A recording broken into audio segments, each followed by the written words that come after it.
इंतखाबात के लिए कौन सा उम्मीदवार फिट, कौन अनफिट, कागजात नामजदगी की जांच पड़ताल जारी है। नवाज शरीफ, शहबाज शरीफ, हमजा शहबाज समेत मुतादिद अहम सियासी रहनुमाओं के कागजात की जांच पड़ताल कर ली गई है। अरशद अली की रिपोर्ट।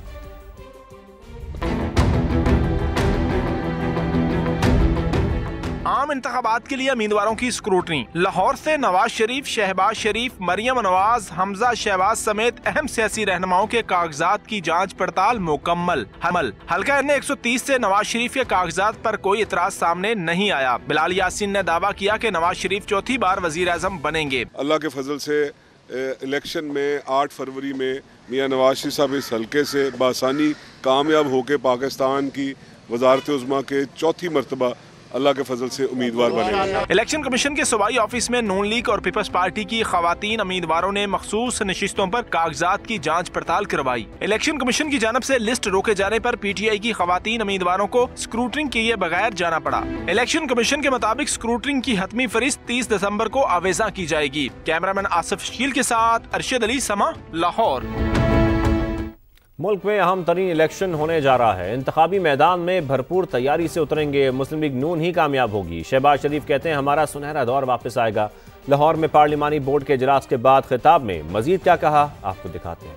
जब मैं 2018 के इलेक्शन में कराची गया तो कराची के लोगों ने मुझे बार बार कहा कि हम नवाज शरीफ का हम शुक्रिया अदा करते हैं कि जिन्होंने कराची का अमन बहाल किया है। 20-20 घंटे के जो बिजली के अंधेरे ख़त्म हुए, मुल्क के अंदर दहशतगर्दी का ख़ात्मा हुआ। ये पाकिस्तान का एक अहम तरीन इलेक्शन होने जा रहा है और इंशाअल्लाह आप सबकी भरपूर तावन और मदद से हम ये इंतखाबी मैदान अल्लाह ताला के फजल करम से हम जीतेंगे। मुस्लिम लीग नून का भी सिंध में लेवल प्लेइंग फील्ड न मिलने का शिकवा। रहनुमा खेलदास कोहिस्तानी ने कहा कि हर सियासी जमात को लेवल प्लेइंग फील्ड मिलनी चाहिए। ये एतराफ़ किया कि नून लीग सिंध में हुकूमत बनाने की पोजीशन में नहीं। हम हर सियासी जमात के हक में कि तमाम जमातों को हक होना चाहिए कि वो इलेक्शन में हिस्सा ले, मगर हम 9 मई वाले के हक में नहीं है। जो दहशतगर्द हैं, जो इस मुल्क को इंतशार फैलाना चाहते हैं, वो कानून का सामना करें। हम मायूस नहीं हैं। सिंध में हम उस पोजीशन में नहीं है। मैं आपको एतराफ़ कर रहा हूं कि हम सिंध हुकूमत बनाएंगे, इस पोजीशन में नहीं है। मगर मुस्लिम लीग नून इस वक्त आपको इस इलेक्शन में सिंध असेंबली में भी, नेशनल असेंबली में भी PMLN की नुमाइंदगी होगी तो इंशाल्लाह वहां पे भी हम हुकूमत इत्तेहादी हुकूमत बनाएंगे। तहरीक इंसाफ के साबिक MNA कैप्टन रिटायर्ड जमील ने मुस्लिम लीग नून का कैंप ज्वाइन कर लिया। मुश्तरका न्यूज़ कॉन्फ्रेंस में निहाल हाशमी का कहना था कि टिकट देने से मुतालिक फैसला पार्टी क़यादत करेगी।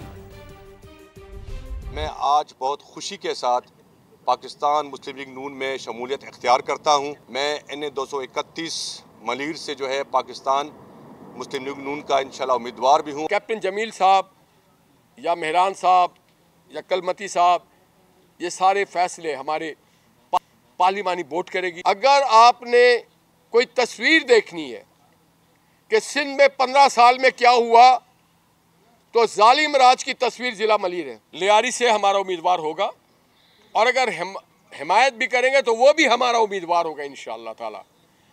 जहां पर हम समझेंगे कि ये सीट हमारे किसी हम ख्याल के लिए और हमारे किसी साथ चलने वाले सियासी जमात के रुकन के लिए मौजू है, वो यहाँ पे मजबूत हैं, तो हम कोई अड़ी की बात नहीं करेंगे। सरकारी अफसरान और मुलाजमीन इंतखाबी सरगर्मियों में हिस्सा नहीं ले सकते। इलेक्शन कमीशन ने हिदायत जारी कर दी है। सरकारी मुलाजमीन की छुट्टियां भी रिटर्निंग अफसरान की इजाजत से मशरूत कर दी गई। एडवाइजरी के मुताबिक सूबाई सेक्रेटेरिएट और डायरेक्टोरेट्स के अफसरान पहले चीफ सेक्रेटरी से छुट्टी मंजूर कराएंगे। हतमी मंजूरी DRO से हासिल की जाएगी। 19वें ग्रेड तक के विफाकी सरकारी मुलाजमीन DRO से छुट्टी मंजूर कराएंगे। ग्रेड 20 और ऊपर के अफसरान को इलेक्शन कमीशन से छुट्टी की मंजूरी लेना होगी।